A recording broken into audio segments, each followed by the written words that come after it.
नमस्कार, मैं हूं उपेंद्र और आप देख रहे हैं चैनल इंडिया छत्तीसगढ़। बढ़ते हैं खबरों की तरफ। छत्तीसगढ़ सरकार के 2 साल पूरे होने के उपलक्ष्य में मुख्यमंत्री विष्णुदेव साय ने अपने मंत्रिमंडल के साथ एक प्रेस वार्ता की। यह प्रेस वार्ता न्यू सर्किट हाउस रायपुर में हुई। चैनल इंडिया से हमारे संवाददाता रविशंकर शर्मा ने खबर दी है। जानते हैं इस मौके पर मुख्यमंत्री विष्णुदेव साय ने और क्या कुछ कहा। भारतीय जनता पार्टी की छत्तीसगढ़ की सरकार के सफलतम 2 वर्ष पूरे होने की पूर्व संध्या पर आज का ये प्रेस वार्ता आयोजित है और इसमें हमारे दोनों डिप्टी सीएम साहब उपस्थित हैं, आदरणीय श्री अरुण साव जी, श्री विजय शर्मा जी, हमारे मंत्रीगण उपस्थित हैं, श्री रामविचार नेताम जी, दयालदास बघेल जी, श्रीमती लक्ष्मी राजवाड़े जी, टांकराम वर्मा जी, श्री केदार कश्यप जी, श्याम बिहारी जायसवाल जी और आप सभी इलेक्ट्रॉनिक्स मीडिया और प्रिंट मीडिया के सभी साथियों का सबसे पहले तो मैं हृदय से अभिनंदन करता हूं, स्वागत करता हूं और साथ ही साथ छत्तीसगढ़ की 3 करोड़ जनता को नमन करते हैं, उनका धन्यवाद करते हैं। उन्होंने भारतीय जनता पार्टी की रीति नीति पर विश्वास करके हमारे देश के यशस्वी प्रधानमंत्री नरेंद्र मोदी और उनकी गारंटी पर विश्वास करके दिसंबर 2023 में हम लोगों को जनादेश देकर सरकार में बैठाया और 2 साल उसके कल पूरे होने वाले हैं। तो 2 साल में अनेकों उपलब्धियां हैं, लेकिन मैं आप लोगों के माध्यम से छत्तीसगढ़ की जनता को जो 2 साल में हमारी सरकार ने उनके लिए किया है उसको बताने का हम प्रयास करेंगे। एक तो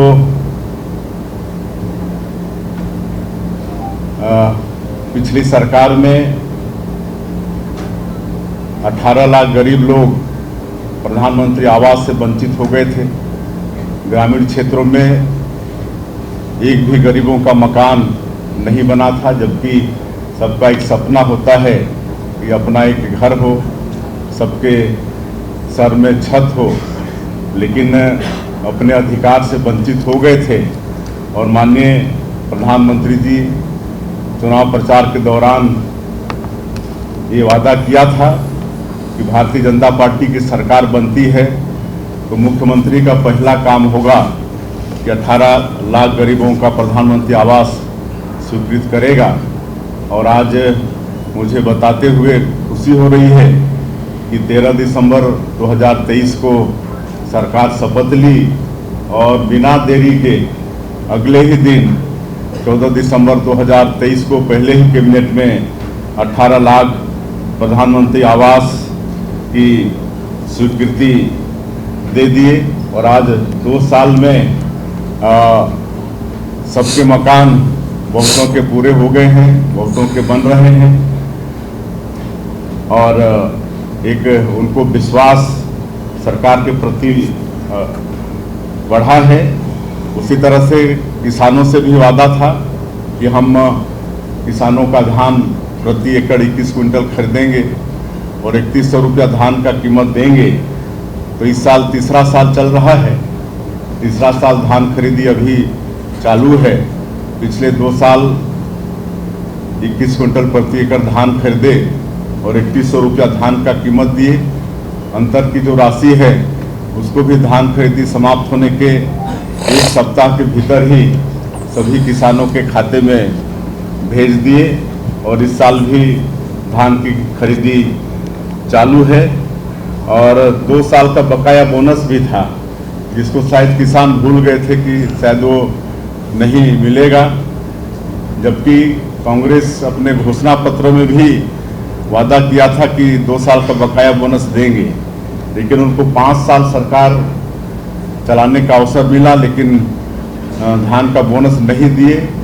लेकिन मुझे बताते हुए खुशी हो रही है कि 13 दिसंबर 2023 को सरकार शपथ ली और 25 दिसंबर जो भारत रत्न और छत्तीसगढ़ निर्माता श्रद्धेय अटल बिहारी वाजपेयी जी का जन्म दिवस होता है, जिसको पूरा देश सुशासन दिवस के रूप में मनाता है। तो उस दिन 13 लाख किसानों का 3716 करोड़ रुपया बकाया बोनस देने का काम भी हमारी सरकार ने किया और इससे निश्चित रूप से किसानों को लाभ हुआ। उसी तरह से हम लोग का वादा था कि हम लोग महिलाओं को भी आर्थिक रूप में सशक्त करेंगे और इसके लिए महतारी बंधन योजना लागू किए और सरकार गठन के 3 महीना के अंदर ही ये योजना चालू हो गई और अभी तक 22 किस्त दे चुके हैं। अभी तक कुल 14,306 करोड़ रुपया महिलाओं के खाते में दे चुके हैं और इससे बड़ा अच्छा लाभ हो रहा है। हमारी माताएं बहनें बहुत खुश हैं। जब हम लोग कार्यक्रमों में जाते हैं तो उनके चेहरे पर जो मुस्कान, जो खुशी दिखती है, उससे हम लोगों को बहुत आत्मसंतुष्टि भी होती है और उनसे पूछते भी हैं कि आप इस पैसे का कैसे इस्तेमाल करते हैं।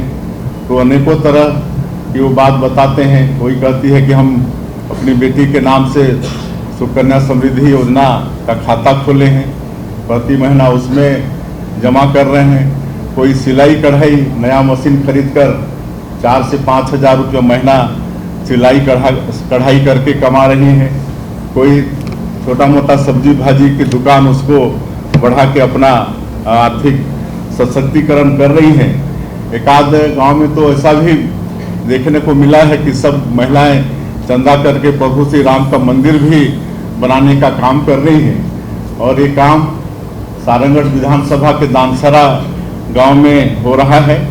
वहां की माताएं हमसे आके मिल भी चुकी हैं और तेंदुपत्ता, जो कि विशेषकर हमारा सरगुजा और बस्तर संभाग में और जनजाति समाज के लोगों के लिए एक आजीविका बड़ा साधन होता है और तेंदुपत्ता को हरा सोना भी कहा जाता है।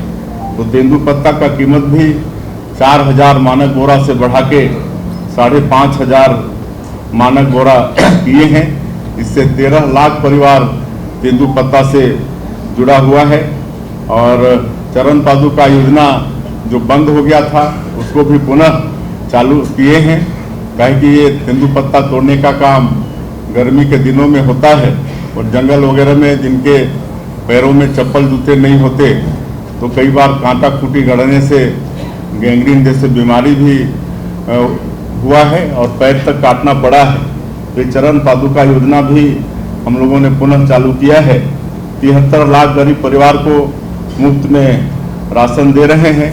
हमारे प्रदेश में भूमिहीन कृषि मजदूरों की संख्या 5,62,000 से ज़्यादा है। इनके लिए पंडित दीनदयाल भूमिहीन कृषि मजदूर कल्याण योजना का शुरुआत किए हैं और इनको 10,000 रुपया प्रति साल देने का काम भी हम लोगों ने किया है। माननीय प्रधानमंत्री जी ने चुनाव कैंपेनिंग के दौरान ये भी वादा किया था कि जो PSC जैसी जो पवित्र संस्था है, जो हमारे प्रदेश के बेटा बेटियों के भविष्य को बनाता है, लेकिन उसमें भी पिछली सरकार में घोटाले हुए थे और उसकी उच्च स्तरीय जांच की बात माननीय प्रधानमंत्री जी ने कही थी और CBI उसकी जांच कर रही है और उसमें भी जो दोषीदार हैं वो दंडित हो रहे हैं और अभी 2 साल PSC का एग्जाम हुआ है। बड़ी खुशी होती है जब गांव के किसान के बेटा बेटी अपने अभिभावकों के साथ हम लोग से मिलने आते हैं, खुशी इजहार करते हैं। हम लोग पूछते हैं कि आप लोगों का विश्वास सरकार पर और PSC पर बढ़ा है क्या? तो बिल्कुल बोलते हैं कि बिल्कुल बढ़ा है, तभी हम लोग मतलब इस प्रतियोगिता को फाइट कर पाए हैं। तो PSC के प्रति भी हमारे बेटा बेटियों का बहुत विश्वास बढ़ा है।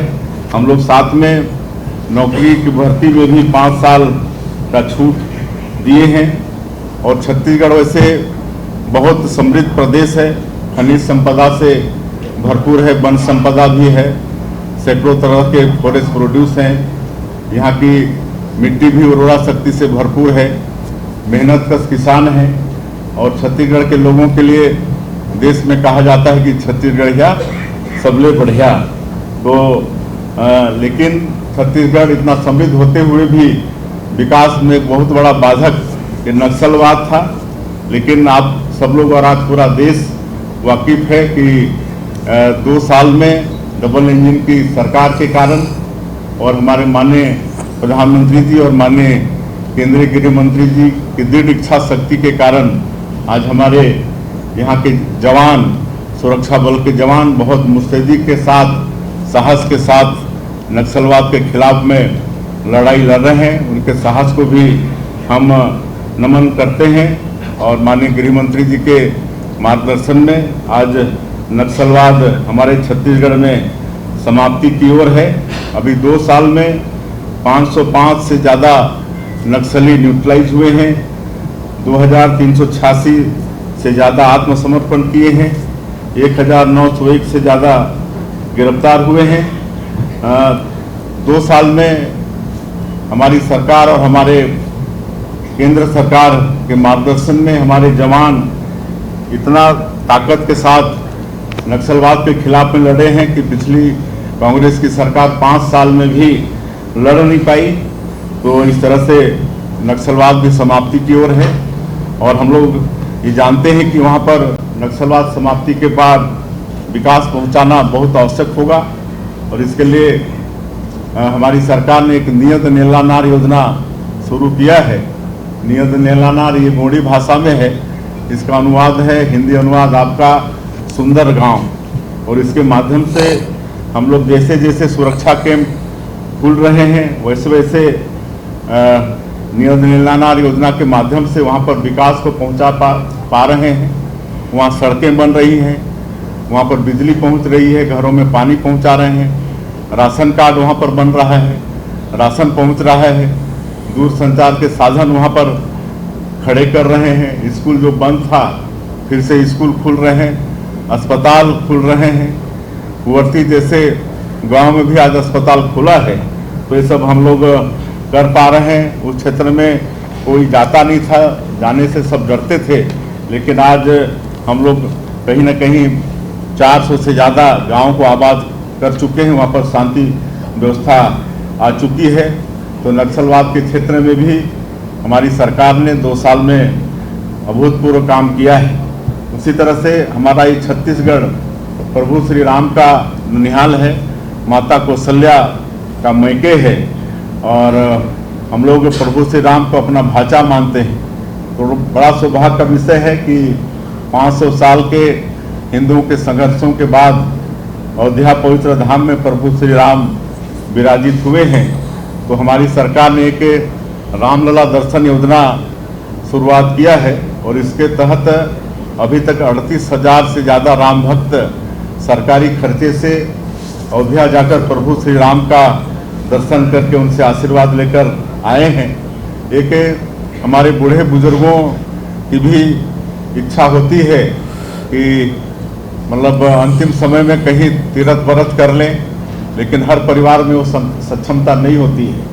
और पिछले 15 साल की हमारी सरकार में तत्कालीन सरकार ने मुख्यमंत्री तीर्थ दर्शन योजना की शुरुआत की थी, जो बीच में बंद हो गया था, उसको फिर से हम लोगों ने चालू किया है। और मुझे बताते हुए गौरव हो रहा है कि ऐसे हमारे बुजुर्ग अभी 5,000 से ज़्यादा तीर्थ यात्रा दर्शन योजना का लाभ ले चुके हैं। इसमें पूरे देश में 19 तीर्थ चिन्हित हैं।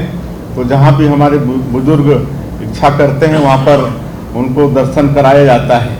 उसी तरह से राजिम कुंभ, इसको हम लोग फिर से भव्य रूप प्रदान किए हैं और जो 75 दिनों का दशहरा चलता है बस्तर में और शायद पूरे विश्व में एकमात्र दशहरा होगा जो 75 दिनों तक चलता है, उसका बजट को भी बढ़ाए हैं। और हम लोग अपनी सरकार में सुशासन और अभिसरण विभाग का गठन किए हैं। पिछले 2 वर्षों में काफ़ी विकास हुआ है। एक तो रायपुर से विशाखापट्टनम एक्सप्रेस वे का निर्माण हो रहा है और हमको लगता है कि ये बस्तर के लिए गेम चेंजर होगा। उसी तरह से रावघाट जगदलपुर रेल लाइन की भी स्वीकृति हुई है और एक इंटर रिवर इंटरलिंकिंग, ये भी हमारे आदरणीय मोदी जी की एक अच्छी योजना है। तो हम लोग भी इंद्रावती और महानदी को आपस में जोड़ने का ये परियोजना भी हम लोग लेने वाले हैं। और उसी तरह से जो अपना नगरनार स्टील प्लांट है, उसके पास नियानार जगह है, उसमें 118 एकड़ में औद्योगिक क्षेत्र विकास कर रहे हैं। वहाँ पर उस क्षेत्र के हमारे जो उद्यमी होंगे उनको जगह दे पाएंगे। और पूरे बस्तर क्षेत्र में विशेष वहाँ के जो ITIs हैं उनको डेवलप किए हैं और 90,000 लोग उसमें प्रशिक्षित हुए हैं। एक पिछले समय ये भी देखने को आया कि जो हमारे दूरस्थ क्षेत्र हैं वहाँ पर जो बस ओनर हैं, जो रूट में उनको फ़ायदा होता है उसी में बस का संचालन करते हैं, लेकिन जिस रूट में फ़ायदा नहीं होता है वहाँ पर वहाँ के लोग जो वहाँ सस्ता और सुलभ होता है वाहन पिकअप वगैरह उसमें यात्रा करते हैं। और जब एक्सीडेंट होता है तो भारी संख्या में एक साथ उनकी मृत्यु होती है। और इसके लिए सरकार मुख्यमंत्री बस सेवा योजना का शुरुआत किया है। और इसकी शुरुआत पिछले साल 2024 में अक्टूबर में माननीय गृह मंत्री जी के हाथों हुआ। अभी कुछ दिन पहले ही हम लोग दूसरा चरण शुरू किए हैं और इसमें सैकड़ों गांव इसमें लाभान्वित हो रहे हैं। और उसमें जो उनको फायदा नहीं होगा उसकी भरपाई सरकार करने वाली है। ये 2 साल में एक और ऐतिहासिक काम हम लोग किए युक्तिकरण शिक्षा विभाग में। और हम आपको बताना चाहेंगे कि इसके पहले 453 स्कूल शिक्षक विहीन थे, 1428 स्कूल एक शिक्षकीय थे और कहीं कहीं मतलब बच्चों से ज़्यादा शिक्षक थे। तो इस तरह से असंतुलन था, लेकिन साहस करके युक्तिकरण किए तो आज सभी स्कूलों में मतलब टीचर पहुँचे हैं। और यहाँ पर हमारे प्रदेश में जो स्टूडेंट और टीचर का जो रेशियो होता है वो रेशियो राष्ट्रीय औसत से भी अच्छा है। तो युक्तिकरण के माध्यम से हम लोग सभी स्कूलों में शिक्षक पहुंचा पाने में भी सफल हुए हैं। 900 स्कूलों में स्मार्ट क्लास शुरू कर चुके हैं और नई शिक्षा नीति को भी लागू किए हैं। नई शिक्षा नीति जो मतलब रोजगार परक भी है और उसमें संस्कार भी शामिल है। और हम लोग शिक्षा विभाग में जिस तरह से प्राइवेट स्कूलों में PTM की व्यवस्था होती है तो भी लागू किए हैं। न्योता भोज ये भी एक नया शुरुआत किए हैं, जो लोग अपने जन्मदिन पर या अपने माता पिता के पुण्यतिथि वगैरह में बच्चों के साथ में भोज करा रहे हैं। तो इसका भी एक अच्छा रिजल्ट देखने को पूरे प्रदेश में मिल रहा है। चैनल इंडिया पर लगातार खबरों का सिलसिला जारी रहेगा। सब्सक्राइब करना ना भूलें चैनल इंडिया छत्तीसगढ़, सिर्फ YouTube पर।